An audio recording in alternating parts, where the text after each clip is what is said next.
welcome to Occupational Therapy 236, OT with Youth. My name is Melisa Kaye, and I'll be your instructor for today. Today's lecture is on schizophrenia, and we're going to look at all aspects of this complex disorder with an eye to what you need to know if you were to go into mental health practice or just encounter someone in your phys disc practice who happens to have schizophrenia. So let's get started. First, we're going to get a high-level overview of schizophrenia, some of the demographics and trends and so on, and then we'll dig in. Schizophrenia is a brain disorder. It is chronic, meaning long-term. It can be quite severe and disabling, and the areas that it affects are thinking, emotion, and behavior. It's typically a problem that targets dopamine receptors, and we'll see when we look at the etiology and treatment how that works a little bit more. And the main treatment, which we will also dig into, is medication that suppresses dopamine receptors.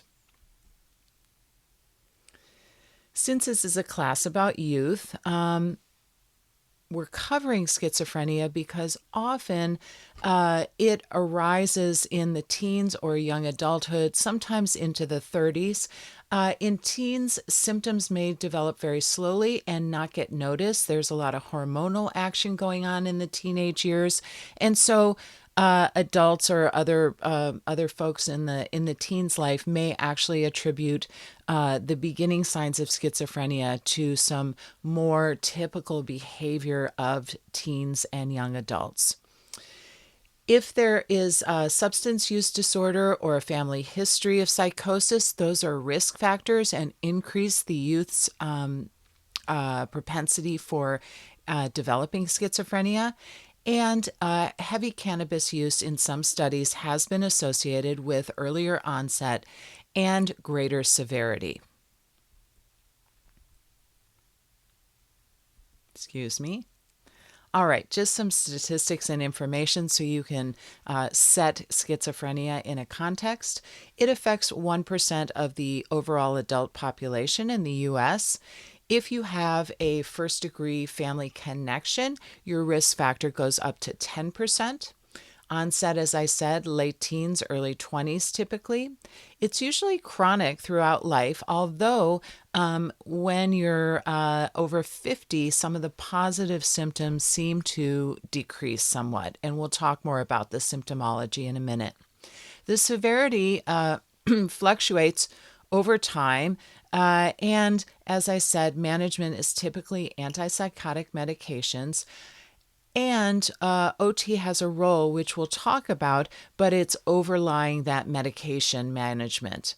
Medications for schizophrenia tend to have long-term side effects, and so we're going to dig into that as well.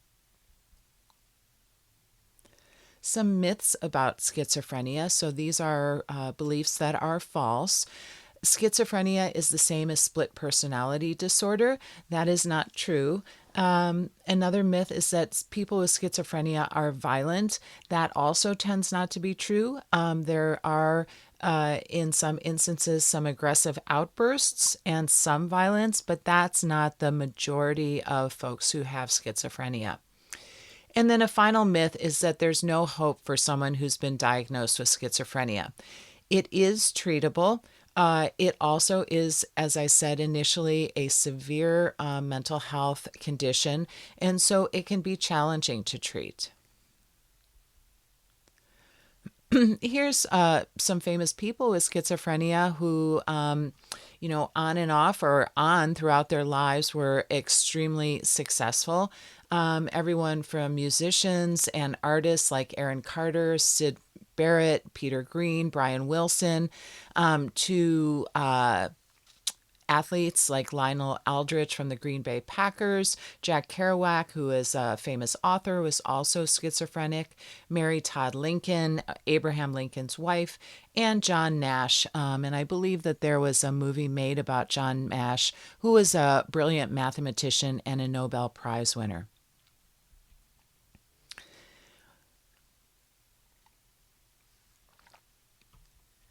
When we consider schizophrenia, we divide the symptoms into positive and negative symptoms. And this is a nice graphic that sums up the positive and the negative. And we're going to go through these in some detail. So positive symptoms mean that there is a presence of symptoms. It's something that happens.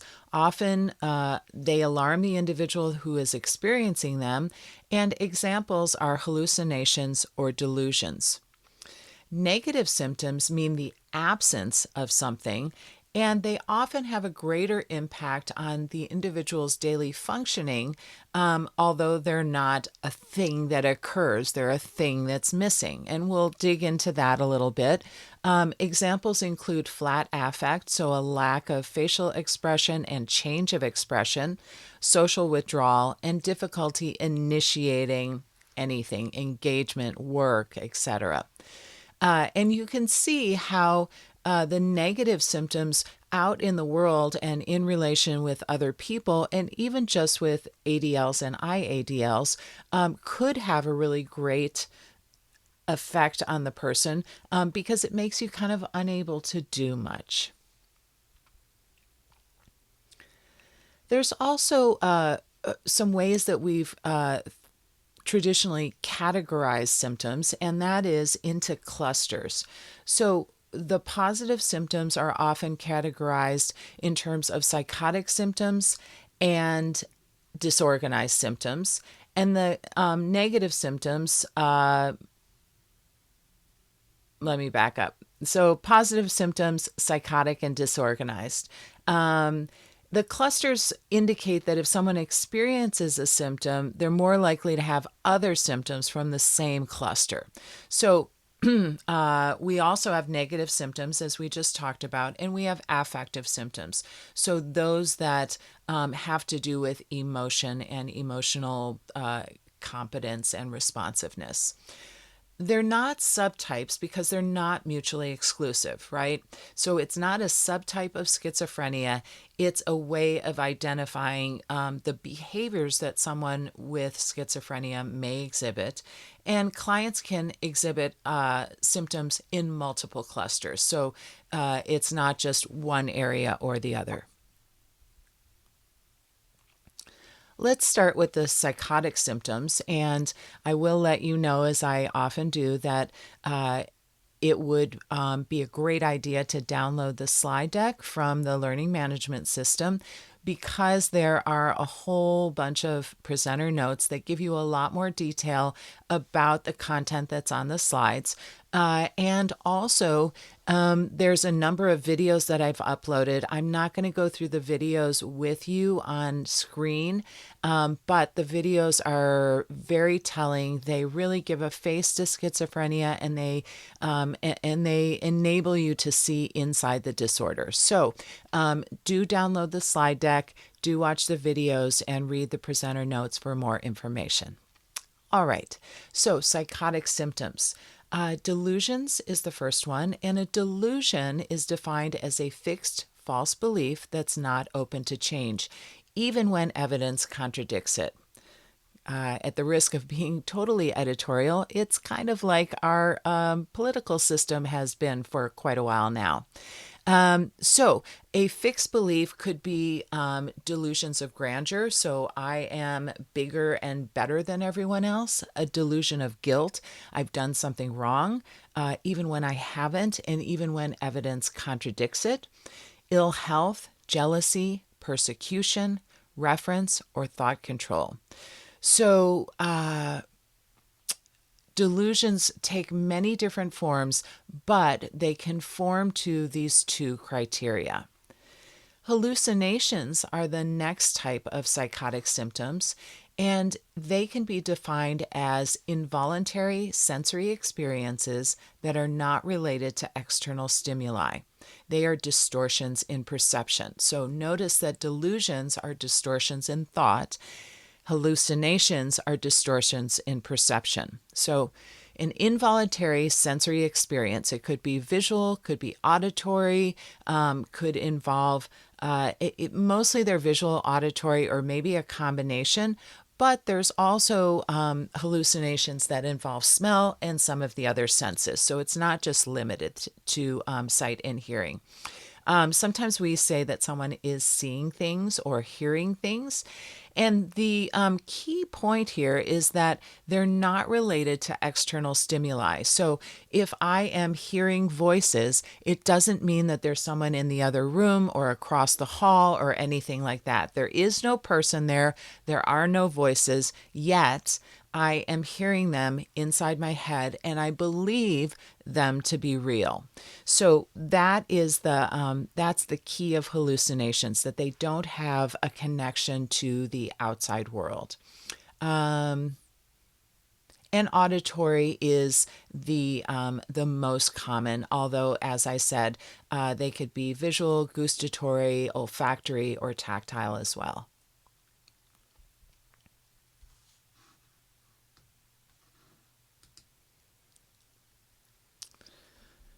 Now we turn to negative symptoms, and you have a list of them there. Notice on the photo that we have this young woman who has the exact same facial expression, despite the fact that the photos are labeled stressed, sad, content, happy, anxious, surprised. So flat affect has to do with not changing one's facial expression and reduced emotion associated with the schizophrenia, so that you don't actually change your emotions. So you don't look like you have a lot of different emotions, and in fact, you don't. Moving back up the list, alogia is a reduced fluency of speech. So it's a dampening down of expressive communication. Avolition is the loss of initiation or goal-directed behavior. And as occupational therapists, we're especially concerned about this because the individual who has schizophrenia is no longer involved in their daily life activities. Anhedonia is difficulty experiencing pleasure or enjoyment, and that has a direct correlation or connection to the dopamine, right? So the nature of dopamine is that it is our pleasure neurotransmitter, and so anhedonia is related to the absence of dopamine going through the system at typical rates and amounts. And then attentional impairment. So the person may have difficulty with attending to task, either because of positive symptoms or simply because they are so internally shut down. The negative symptoms are more difficult to identify and really pinpoint than the positive symptoms, because withdrawal by nature is more difficult to really sort out. There's a preference for being alone and isolated. There's an emotional blunting overall. So the individual either is minimally to severely blunted in their emotional responses to issues in everyday life, even those issues, and especially those issues that would greatly impact the rest of us. It contributes really, as I've said, and I want to drive this point home, to poor quality of life, functionability, and the burden that the person with negative symptoms has on their caregivers, right? Because they're just not engaged. People with greater negative symptoms often have experienced poor adjustment before the onset of the illness, and their response to medication is often more limited. So medication is better at dampening down the positive symptoms than resolving some of the negative symptoms.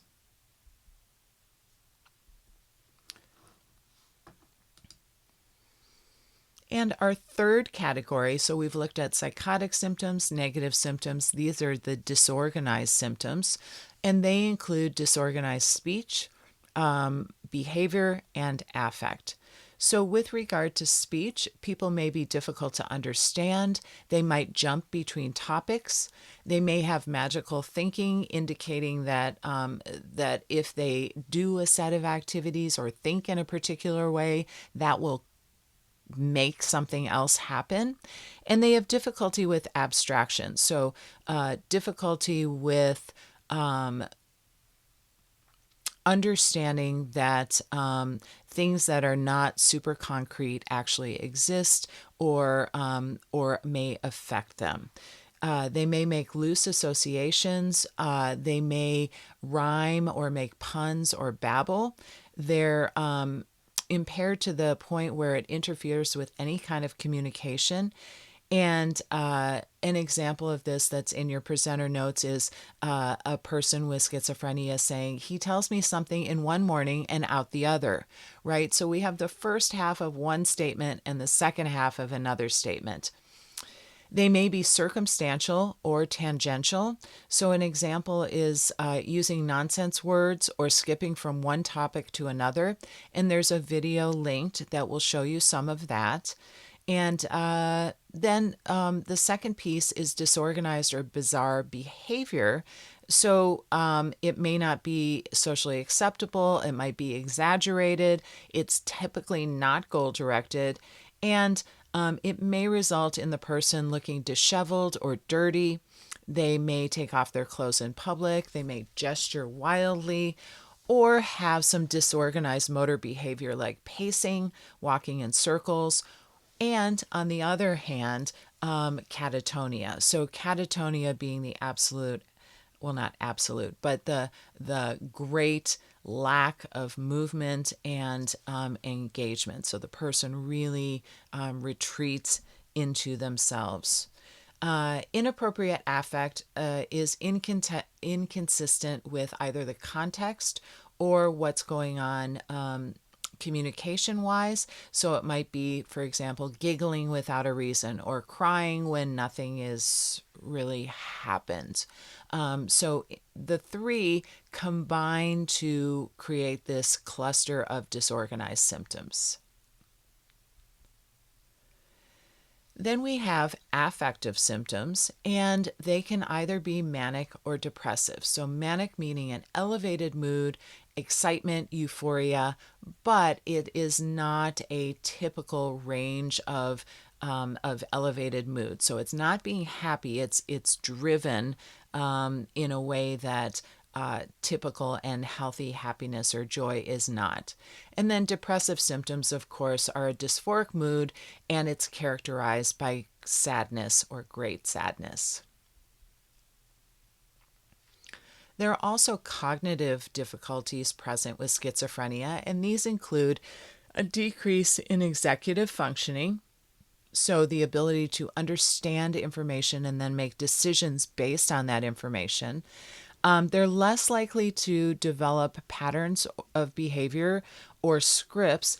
And so that means that that daily life and routine becomes very difficult. Folks with schizophrenia may benefit from very concrete feedback during treatment to help them to establish patterns and routines. So that is one role for OT. There's also trouble focusing and paying attention, and especially with screening out irrelevant stimuli or information. So the prefrontal cortex and the inhibition of incoming input is dampened down or decreased. And then finally, there's problems with working memory. So the ability to use information right after you've learned it. So we're talking about like within 30 seconds, 20 to 30. So let's now turn to the DSM-5 diagnostic criteria. And I'm not going to go through this with you line by line. It's kind of dense. It's a little bit dry. So do review this in preparation for your work with your case study potentially for the exam, and just to better understand the diagnosis process of schizophrenia. This is divided into a number of slides, which are each numbered, so you can kind of keep track of where we're at. Characteristic symptoms. So you must present with at least two of the following, and one of them needs to be delusions, hallucinations, or disorganized speech. So there's a range of different behaviors, one of the first three, and then either disorganized or catatonic behavior or any of the negative symptoms. There's additional components, including social and occupational dysfunction, so that's where we come in, a duration of more than 6 months. And so, with many DSM diagnoses, there is a period where we think, maybe it's due to something else. So this greater than 6 months is important. And then sometimes folks with autism are also diagnosed with schizophrenia, and we need to be careful about differentiating what's coming from autism, what's coming from schizophrenia.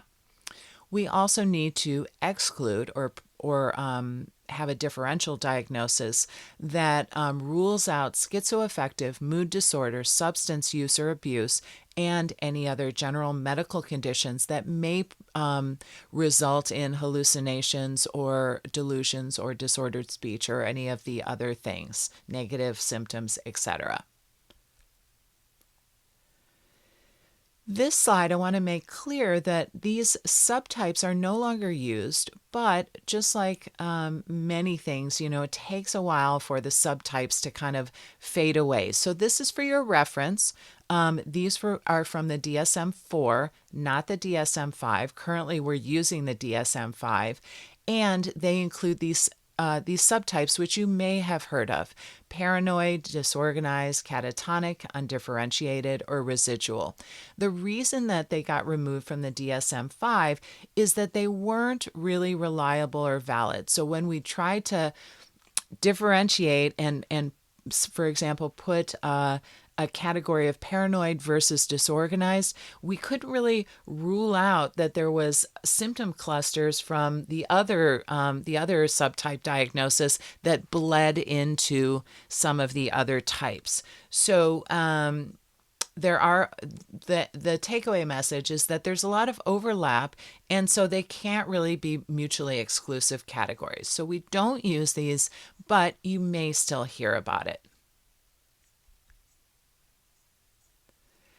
Then there is diagnostic specifiers. So what this means is how does the episode happen, right? So often someone has a psychotic break or a first episode, and then they have subsequent episodes throughout their life or throughout the next decades. It really varies. And so a first episode is could be characterized as acute, partial remission, or full remission. You can see the same goes for multiple episodes. And continuous means that there's symptoms that meet the diagnostic criteria and they remain for the majority of the course of the illness. So they are ongoing, they're not resolving. And then there's sub-threshold symptom periods that are very brief with regard to the overall course of the disease. So really, there's not a lot of respite in between episodes. Other people have a full remission or a partial remission in between their episodes. So they will get quite unstable and quite symptomatic, and then that will resolve, and then another episode will come. So we have these different kinds of ways that the illness manifests itself. And and for the like so often is in the DSM, we have this other catch-all category of unspecified. So know that in many cases this is an episodic disorder, but sometimes it can be continuous, and it follows a variety of courses. Other considerations include a lack of insight, folks can't sleep well, and so that brings up its whole own set of difficulties. They may be prone to a range of health conditions, including heart disease, obesity, diabetes, oral disease, and smoking. They're likely to experience poverty and be stigmatized.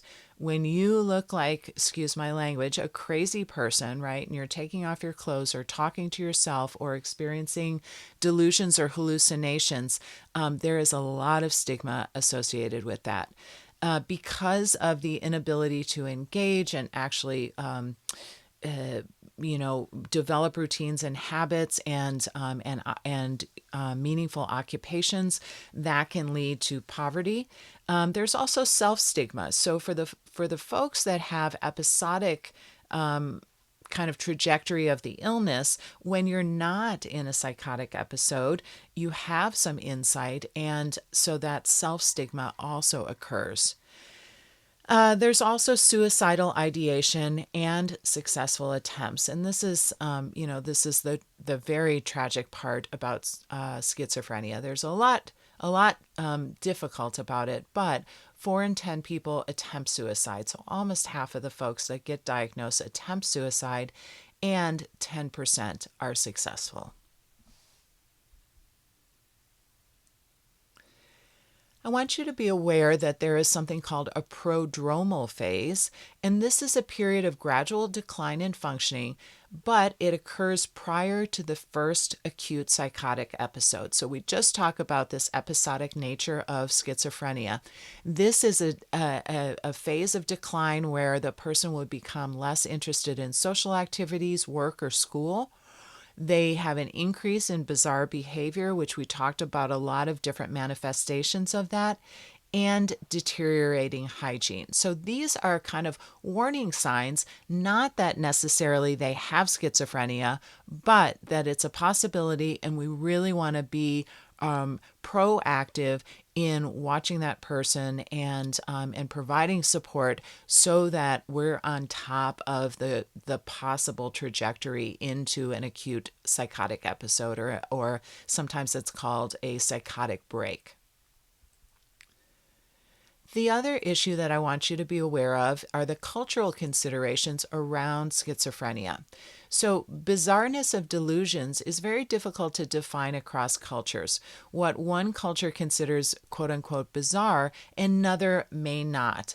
And one of the ways that that this happens is that with regard to behaviors or spiritual beliefs, and we use the example of speaking in tongues, they may be considered disorganized or delusional in one culture, but they may be totally acceptable or typical in another culture. So we really want to be aware and sensitive to the differences between cultures and what is considered typical, and then what goes beyond that typical nature that's due to culture and typical behavior due to culture, and crosses the line into the realm of mental illness.